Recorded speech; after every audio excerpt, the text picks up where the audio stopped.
as well as the situation in Libya. I want to bring in one of our panel guests right now, Richard Fowler, a Democratic political strategist, basically talking about the situation in Libya, because one of the complaints and one of the criticisms that's out today about the president is that he has not taken a strong enough stand in Libya. I mean, we're talking about the no-fly zone, we're talking about, are we talking about humanitarian aid or diplomatic kind of situations, but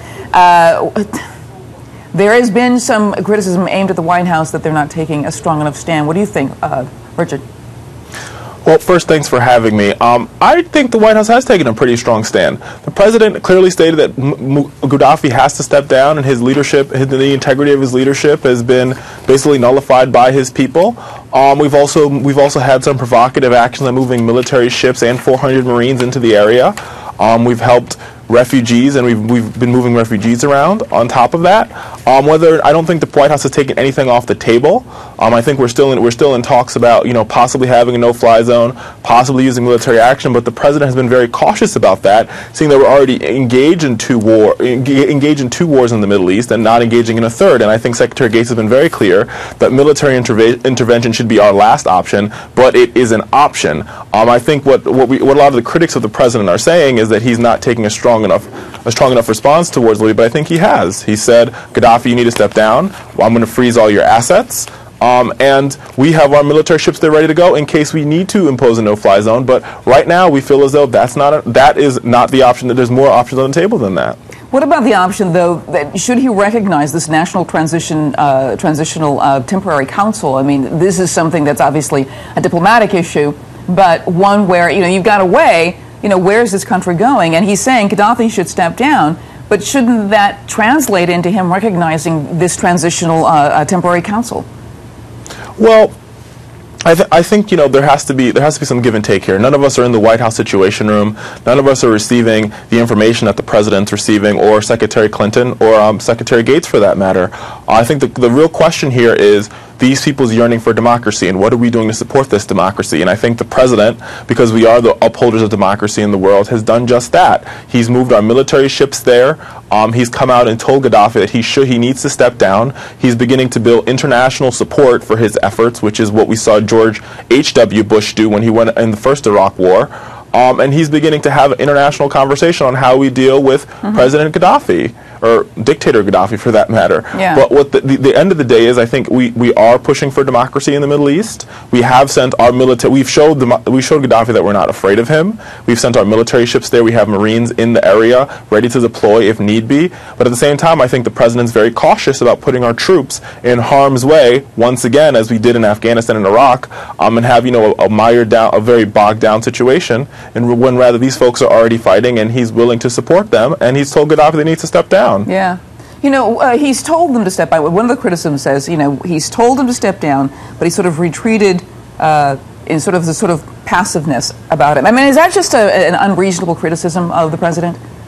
I think it is an unreasonable criticism of the president. He's come out and openly said you need to step down. On top of the fact that you need to step down, I'm going to freeze all of your assets. We're going to stop your family from getting money that are money that's held in the United States. I've begun to work with the UN Security Council. I've instructed his Ambassador Rice to uphold and push for sanctions against the country, against Gaddafi.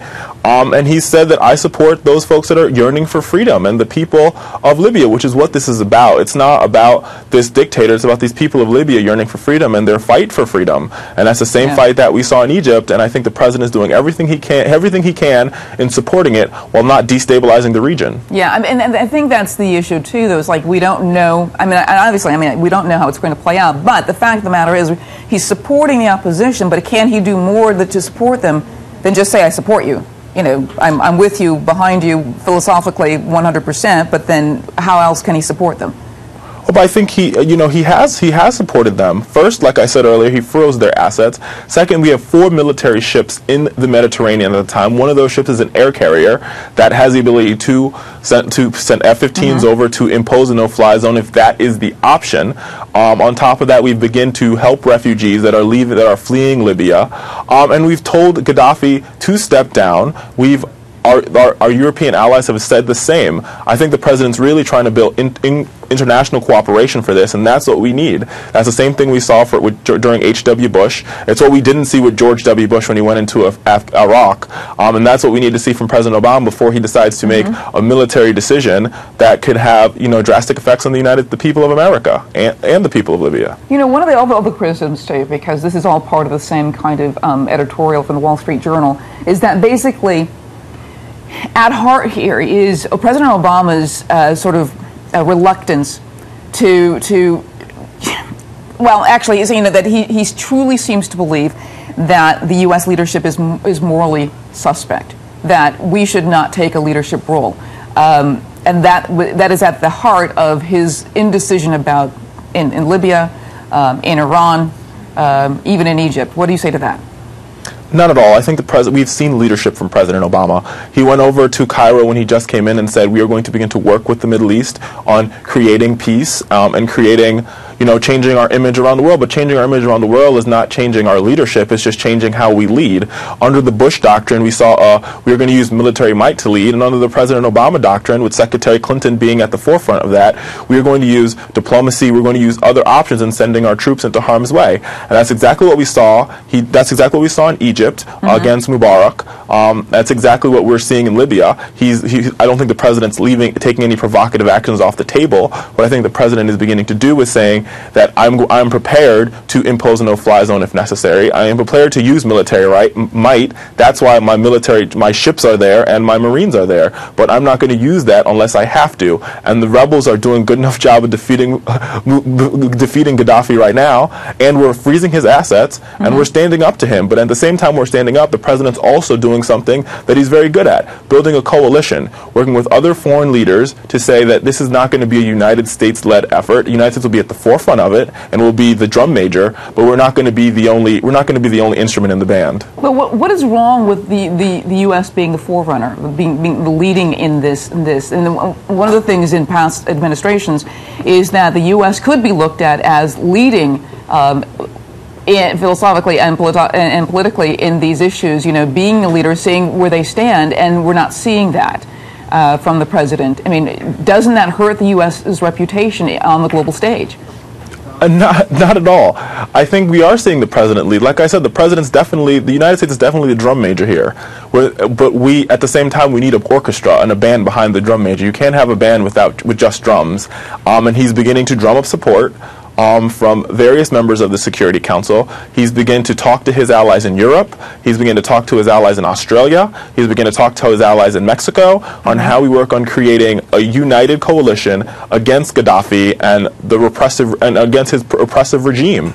And it's very clear that that Gaddafi is insane, and because he is so insane, we have to be very careful on how we deal with the situation. We don't want to have another Afghanistan on our hands or another Iraq where we have a long-term engagement in the country when these folks are already fighting for democracy. Yeah, I mean, I think that's one thing everybody does agree on. Gaddafi is nuts. I want to bring in Dan Halloran, who is our other panelist here. He's a New York City councilman, and his website is danhalloran.org. I don't know if you've been listening to what we've been talking about. I have.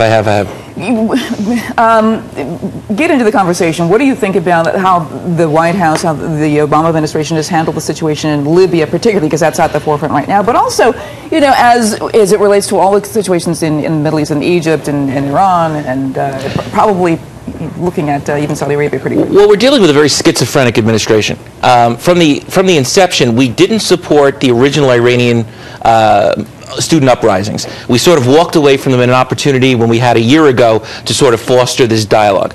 Then when Egypt began its process, we jumped in right away, sort of got ourselves involved on the ground. As this has spread, we have gone back and forth between supporting and not committing action, supporting and then talking about, well, we're not doing anything unless the UN or a pan-Arab coalition comes into being. And I think we're at that stage now, the crossroads, where the administration can no longer continue to say we're on the fence. They either have to say we're going to commit to some form of action, some form of support, or we're going to just let the chips fall where they may. And again, that's the problem. The Middle East is always going to be a powder keg. There are just so many factions, so many issues at play, and realistically, we don't know how this is going to turn out at the end of the day. We may find ourselves replaced with a hardline dictator, sure, with a Islamo crazy fascist state. I mean, so we don't know where we're going with this. You know, one of the things I asked Richard, and Richard, because I had so much time with you, I want to bring in Dan on this as well. But one of the criticisms of the Obama administration is that it hasn't been taking a leadership role. I can't remember which conflict it was. It was very recent. But instead of hearing from the U.S. first, we've heard from Sarkozy first. Or we even heard from the Pope first. We did not hear from the administration, the U.S. administration. Yeah. Perception is reality in the Middle East. And so what is the perception of President Obama? Well, the perception was that initially he was going to be somebody sympathetic to the Arab side of things in the Middle East. I think that's starting to dissipate. People aren't sure where he is. Indecision seems to be the key factor in all his foreign policy.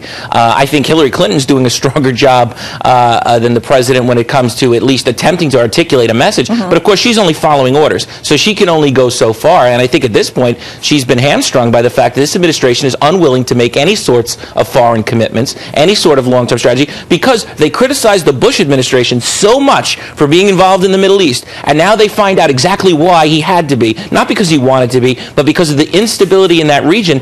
And perennially, as long as the United States wants to maintain national security, it's going to be tied to these disparate interests in the Middle East, and that's what he's facing. Richard, now I want you to answer to Dan Halloran. Well, there's a few parts where you're wrong here, Dan. First, the United States, we never had any military involvement in the situation in Egypt. We followed those people's yearning for democracy, and we allowed them to fight for their democracy. We did tell Mubarak that he should step down, and he did, and now those people are working on a transitional government that we're helping them in to preserve democracy. And I think that's the same type of situation that we're going to see the president do in Libya. They say that I don't think the president's having a schizophrenia in how he's dealing with foreign policy. He's been very clear. We will hold up and we will stand for people that are standing with democracy. He's done that in Egypt, and he's continued to do that in Libya. We've moved 4 military ships there. Where was he in Iran? Where was he in Iran? Iran when he's always a year ago.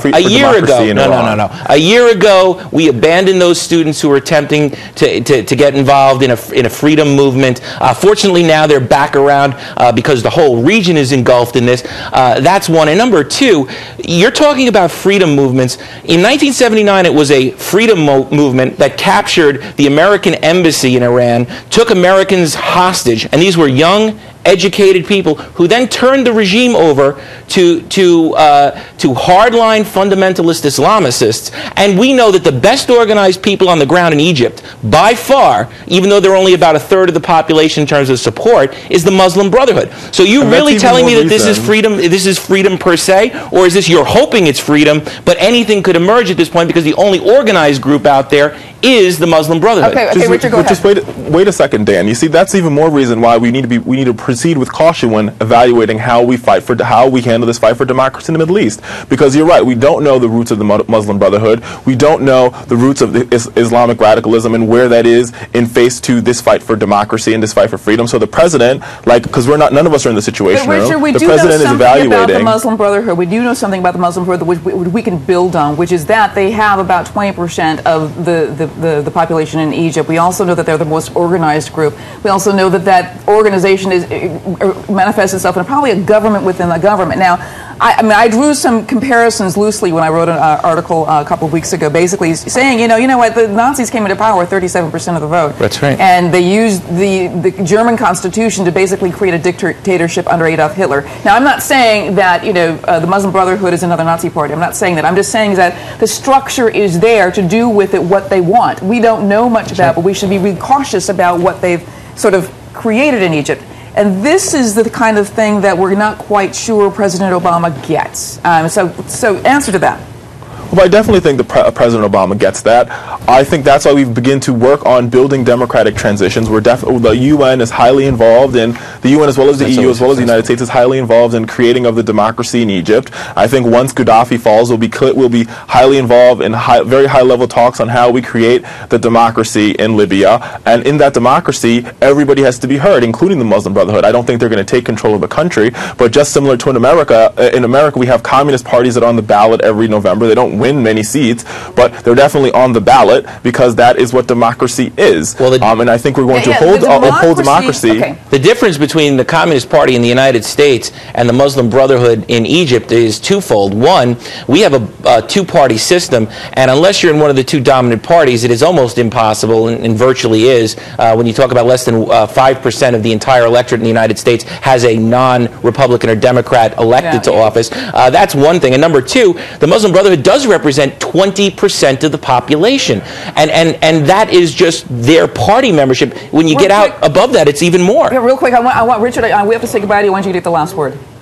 Well, I want to thank you for having me first, and second of all, I think you're completely misguided here. I think the Muslim Brotherhood is a small majority in the country, in Egypt, and the Islamic radicalism is a small majority. But this movement was a Facebook-led, Twitter-led young people, educated people that are fighting for freedom and democracy from oppression, and that is the movement that we need. That's the movement that the White House is supporting. That's the movement that President Obama and Secretary Clinton are supporting. We're going to continue to see their support in Libya. What that looks like, I think every option's on the table. All right, thank you very much. Richard Fowler, political strategist, coming to us from our D.C. Bureau. Thank you very much.